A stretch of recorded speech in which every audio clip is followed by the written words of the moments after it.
Hello everyone! Welcome back to my channel. Another pang negosyong recipe na naman po ang gagawin po natin ngayon. Isang dessert or sweets na talagang magugustuhan ng miyembro ng inyong pamilya. Lalagyan natin ng twist ang ating pastillas. So ang kailangan lang natin dito ay itong mga colorful cellophane. So gagamitin natin ito para ibalot ang ating pastilla para ma-preserve ang kanyang moisture. Okay, kailangan din natin dito ng egg yolk, 3 lang, isang lata ng condensed milk na 390 grams, and 1/4 cup ng butter.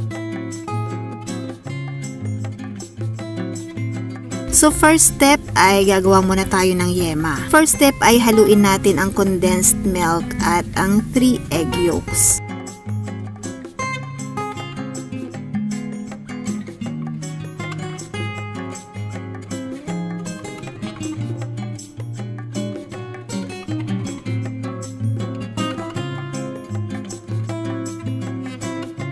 And then, so isasalang natin ito sa mahinang apoy lang po mga kasosyo.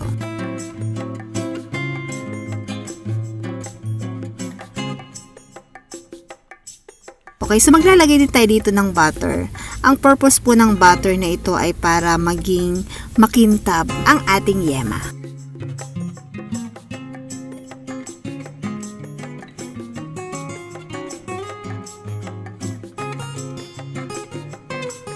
Alright, so antayin lang natin ito na lumapot siya. Ma-achieve natin yung tamang consistency kagaya neto ng ating yema. So wag naman pong masyadong tuyong-tuyo kasi kapag natuyo po ito or lumamig, matigas siya. Nag-iiba yung texture niya. Okay, next step naman ay gagawa tayo ng pastillas naman. Kailangan lang natin dito ay isang lata ng condensed milk and then 1/2 kilo or 500 grams ng milk powder. Ang ginamit ko po dito ay Milk Boy brand. Ito po, hindi nyo na po ito kailangang lutuin. Sobrang dali lang po gumawa ng pastillas. Nasabi ko nga po na kahit bata ay kayang gumawa ng pastillas. So, haluin lang po natin ito hanggang sa magpantay ang kanyang texture.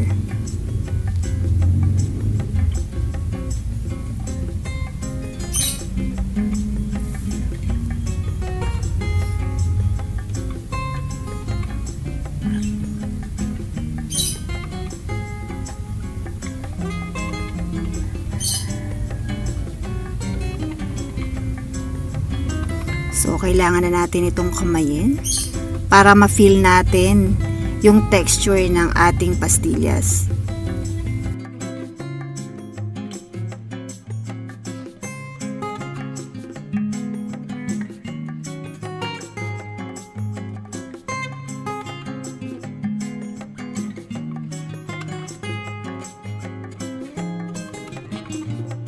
Okay, dapat po ganito ang consistency ng inyong pastillas, mga kasosyo.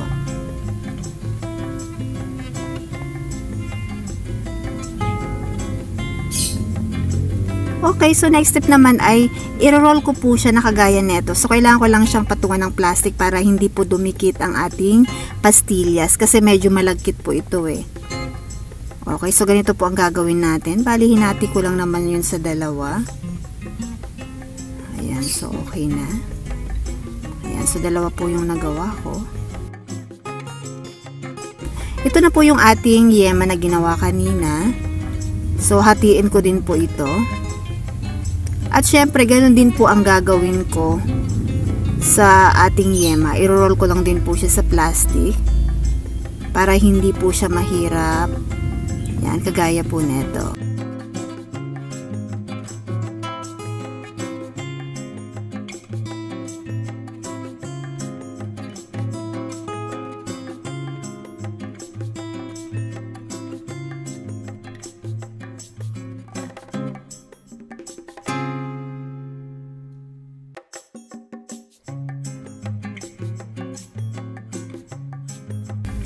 So, ito na nga po ang ating pastillas.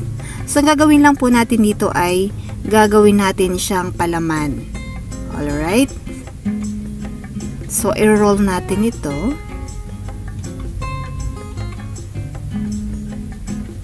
Sobra. Tanggalin natin.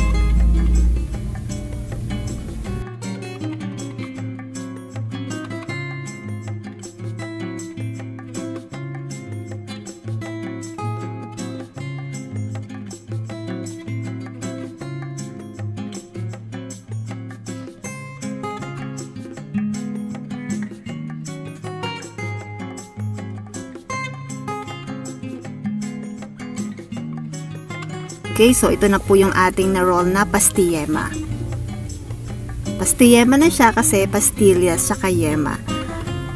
Alright, so next step naman po na gagawin natin ay syempre ikakat natin ito ayon sa gusto nyo pong laki na pambenta nyo po.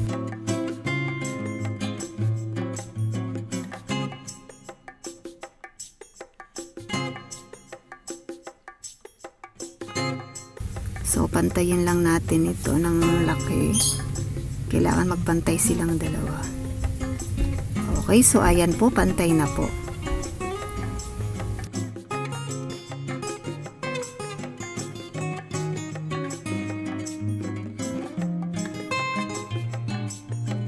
Okay, so next step ay, so syempre, ikakat na po natin ito. Ay, medyo malagkit lang kapag wala siyang plastic. So, pero kung meron po kayong knife na plastic, pwede nyo pong gamitin dito. Or kaya naman, ganito na lang. Okay, so ito na nga po ang ating pastiyema. Next step naman ay i-roll natin ito sa white sugar.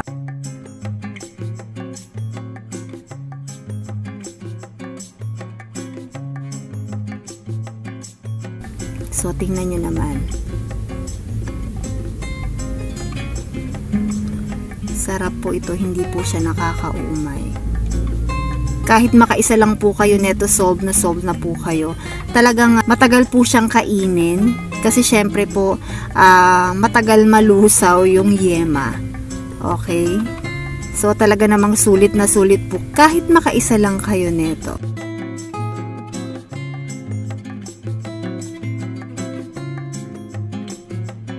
Okay, so ito na nga po ang ating pastiyema. So, titingnan lang natin ang kanyang texture.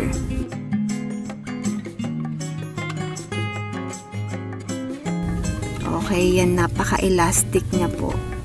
Look at this. Ayan. Okay. So, ayan. So, kung ibibenta nyo po siya, pwede nyo po siyang balutin ng makukulay na cellophane, water cellophane, kagaya po nito. Or, pwede nyo siyang ilagay sa tub or clamshell. Bahala na po kayo kung paano nyo po siya ibibenta. So, ito po, pwede nyo po siyang ibenta ng 10 pesos kada isa. Okay, so sana po mga kasosyo nagustuhan nyo po ang aking recipe for today. Salamat po sa inyong panunood.